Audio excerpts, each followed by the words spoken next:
Hi everyone, my name's Jordan and welcome back to my channel.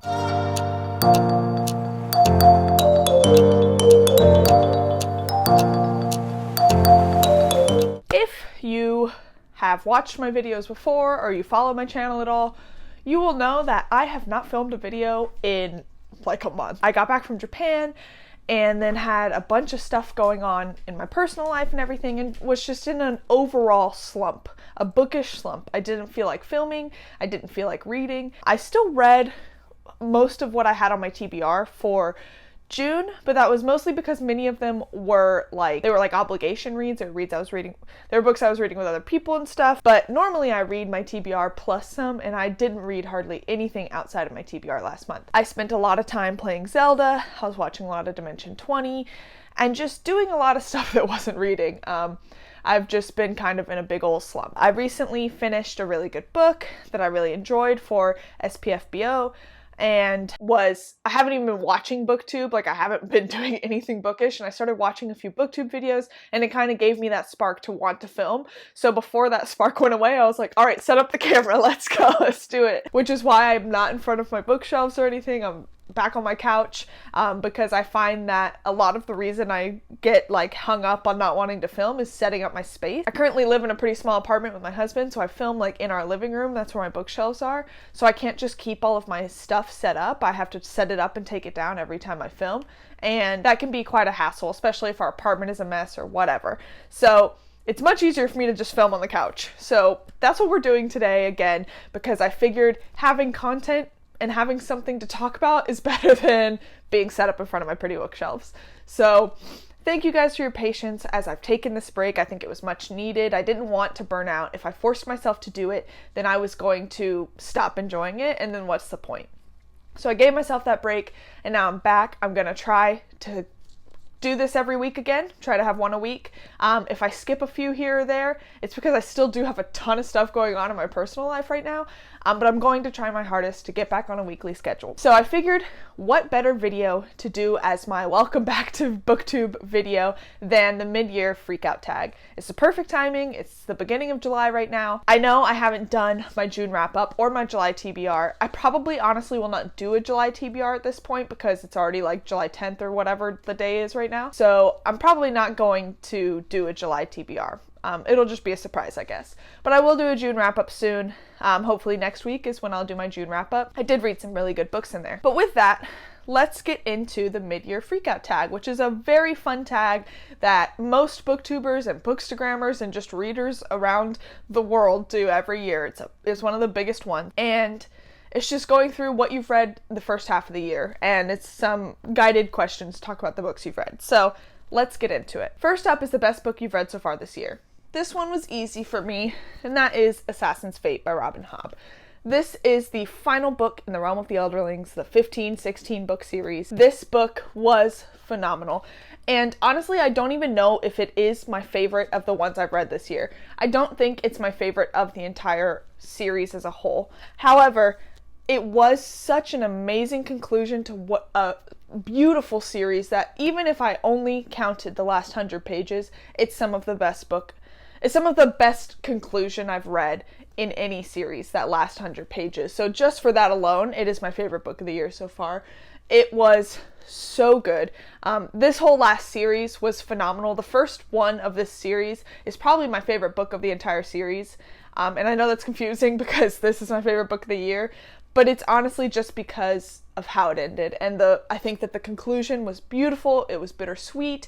It was so touching, and I really, really, really loved it. And I cried like a big old baby. Next up is best sequel. I know that this could technically mean anything after the first book, but I took it to mean the second book. I'm trying not to repeat books on here, but some of them are because some of them are like aesthetic kind of things. So some of them are repeated, but I'm trying not to do a whole lot of repeats. So best sequel is either going to be Hellbent by Leigh Bardugo. I really love this series. I think that Leigh Bardugo does a great job of getting out of her Grishaverse, like YA high fantasy story, and getting into a more urban fantasy, kind of dark, gritty adult fantasy. And I love this series. I think that this book really expanded on the magic of the world a lot. We got a lot of new characters. We got a beautiful found family, which everyone knows is one of my favorite tropes. So I really loved this book. Another sequel, no surprise to anyone, Fool's Quest by Robin Hobb, which is the second book of the Fitz and the Fool trilogy. A lot of Robin Hobb's second books and series are some of the more action-packed ones, and that this one did not disappoint in that. It was full of action, full of anguish, and full of Fitz's, like, angst, but in the best of ways. And this whole trilogy was just phenomenal. So obviously this one had to be one of the best sequels. Number 3 is a new release I haven't read yet, and I have 2 for that, which are kind of related. The first one is The Frugal Wizard's Handbook for Surviving Medieval England, which is the second of the surprise novels by Brandon Sanderson. This one I haven't read yet. I've heard not great things about it, honestly. This is the only one of the 4 that is not Cosmere related. Oh, do you want up here? You want to be in the video? Okay, let me move everything out of your way. Come on. Come on. Come on.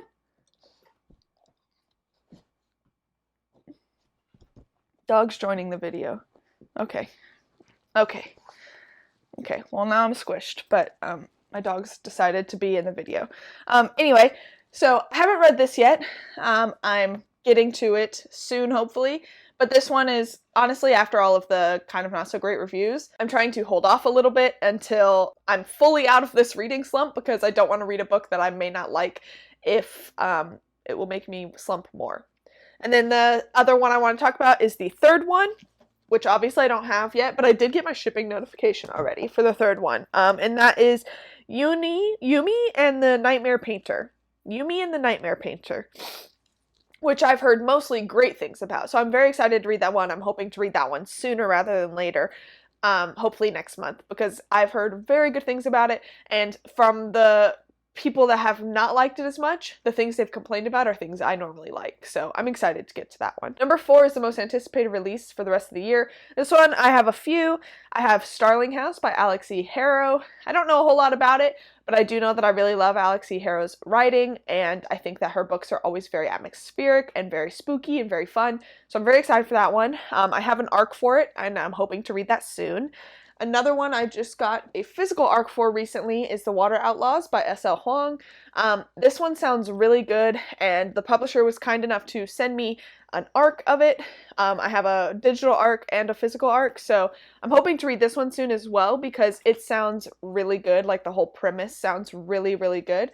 I do want to try to read it before it comes out. It comes out in August, so don't know if I will. But if I don't read it before it comes out, I'm hoping to read it shortly thereafter, because this book sounds really, really good. And then another one I'm hopefully reading at the end of this month or beginning of next month is Lightbringer by Pierce Brown. This is the 6th book? Yeah. 6th book in the Red Rising saga, the 3rd book in the 2nd series. I'm very excited for this one. I'm currently reading Dark Age so that I am caught up and ready to read Lightbringer when it comes out. I don't think that this series is going to become a new favorite series for me, but it is a lot of fun. It's very interesting. The characters are fun. I love a good sci-fi. There's just a few things that keep it from becoming a favorite series of all time, but it is still very enjoyable, and I do enjoy it a lot. Number 5 is my biggest disappointment, and this one is probably not a surprise for people that have followed along on my channel, but that is The Faithful and the Fallen, just kind of as a whole. I ended up DNFing Wrath, which is the 4th and final book of the series, because I just couldn't anymore. Like, the series just felt very repetitive to me. And the reason this is my biggest disappointment, this wasn't my least favorite book of the year. I obviously didn't even finish it.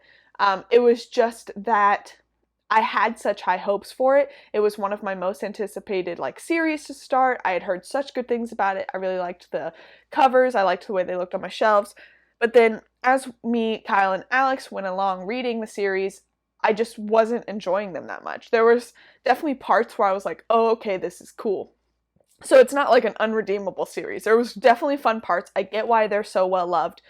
I just did not fully connect with them, and I found a lot of it very repetitive, and it just didn't work for me overall. Next up is the biggest surprise, and I have a few for this, actually. This one, I guess, isn't like, this one isn't a surprise that I liked it. It's a surprise by how much I liked it. And that is Tress of the Emerald Sea by Brandon Sanderson. This was the first of the secret novels to come out. And the reason this was such a surprise is because while I expected to like these books, I did not expect for this to become one of my favorite Brandon Sanderson books of all time. And this one has kind of gotten mixed reviews. A lot of people like it, a lot of people love it, a lot of people don't love it. I just feel like it had every trope that I love in a book. It was like a fairy tale type of thing. It was whimsical. It explored more of the Cosmere lore. We got some Cosmere snippets in there. And I just found this to be so fun. I read it so quickly. This edition is stunning. I've flipped through it. Obviously, they had some shipping problems with their first book and then a little bit with the second book. So I didn't get this until like March, I think. February or March. So I definitely had already read the book. But this book was so good, and I can't wait to reread it probably a few times in the future. So really, really like this book.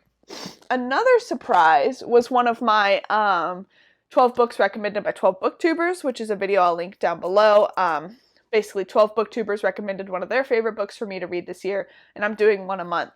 And Petrick recommended The Ember Blade by Chris Wooding, and this was a surprise just because I knew nothing about it going into it, and ended up loving it. I really, really loved the camaraderie between the two main characters. I felt like the found family aspect was a lot of fun. The action was really fun. It's a beefy book. It's really long, and I wasn't bored like at all. I had a great time reading it. So yeah, this book was a win for me. I really, really enjoyed it. So that was a surprise. Another surprise I had this year, I actually just finished yesterday or the day before, and that is Necrotown by Alexander, I can't remember his last name, by Alexander Nader. This is one of the books I'm reading for SPFBO, which stands for Self-Published Fantasy Blog-Off. Self-Published Fantasy Blog-Off, which is like a huge self-published fantasy like competition that happens every year. And I am on team Bookborn, and the way Bookborn does it, because she's given 30 books, is she has 5 people help her by reading 6 books each and recommending their favorite to her, and then she reads those 6. So, or she reads those 5. This was the third of the ones I've read, and I actually really, really loved it. I knew not a whole lot about it going into it. It was pretty short, but it was just a really lovely book. It was very dark and gritty and kind of like a dismal story, but at the heart of it was like this beautiful it was a romance, but it wasn't like two people falling in love. Like, these people start out, they're married, and they're just really great. Like, they just love each other so much, and they're just trying to survive in this really dismal, dark town. And we all know how much I love a good romance, and I think it was really cool to just see a already grounded, already good, well-communicated romance. There was never a point where, like, the romance wasn't the part of the story. It was just their story of trying to survive, you know? Like, it wasn't like the romance was the causing the conflict or anything like that. Like, there was external conflict. They were just trying to battle what was going on. They were just a really lovely couple. And I really was surprised by that and really ended up loving it a lot. And I liked them both so much. Next up is new favorite author. This one was tough because I've read a lot of authors I've already read before. And a lot of my favorites were authors I'd already read. So for this one, I'm going to say Stephen Erickson. I've only read the first 3 books of Malazan. And I don't think any of those 3 so far have become like a new favorite of all time. They're still incredibly written, but I don't think they're a new favorite of all time. However, I do think that his writing is unparalleled. Like, his writing is so beautiful. It's so digestible and readable while still being like beautiful exposition. And just overall, he's such an amazing author. So he's definitely up there. And then you're welcome to everyone out there that thought I was a hater. George R.R. Martin has probably jumped up there too. I'm rereading A Song of Ice and Fire as part of the read-along that I'm now behind on. But after rereading A Storm of Swords, after being more well-versed in the adult fantasy genre, I get it. Like, while I don't think that this series, I don't know how to phrase it, I still don't feel like I'm fully connecting to the characters or to the series as a whole. I still respect everything it's done because it's so well crafted. Like, George R.R. Martin has really, really crafted this beautiful, expansive, complex world and done such a good job of it. So definitely he's gone up there. Number 8 is your newest fictional crush. I don't think I have one. I was trying to think of like just different books I've read this year. Like there's definitely some people in books that I've been like, okay, I can get behind it. Like Amanda Rake, there's just something about a dark dragon. Like, I don't know. And then maybe Darlington from the Alex Stern series. But honestly, I don't know. Like, I just don't think I really have one. I haven't read a whole lot of like books that have people I've crushed on, which is a bummer. Number 9, newest favorite character. This one was also hard because while I'm a character-driven reader, I don't know, I don't really like pick out individual characters a lot that I consider favorites. But I would have to say I really like Amanda Rake in the Malazan series. He's just cool. He's mysterious. He's dark. I don't know. And then Amina from The Adventures of Amina Al-Sarafi. I just felt like that was kind of like a breath of fresh air, a different type of character that you don't really see a lot in fantasy. And I thought she was really well done, really complex, really interesting to read about. So yeah, I'll go with those 2 for this. Number 10, a book that made you cry. I've already talked about one, and that's Assassin's Fate. Only 2 books I think this year have made me actually cry. So that and then The Road by Cormac McCarthy, which is a pretty short book. I listened to the audiobook at work, and I was like tearing up at work trying to like hide it at my desk because it was really touching.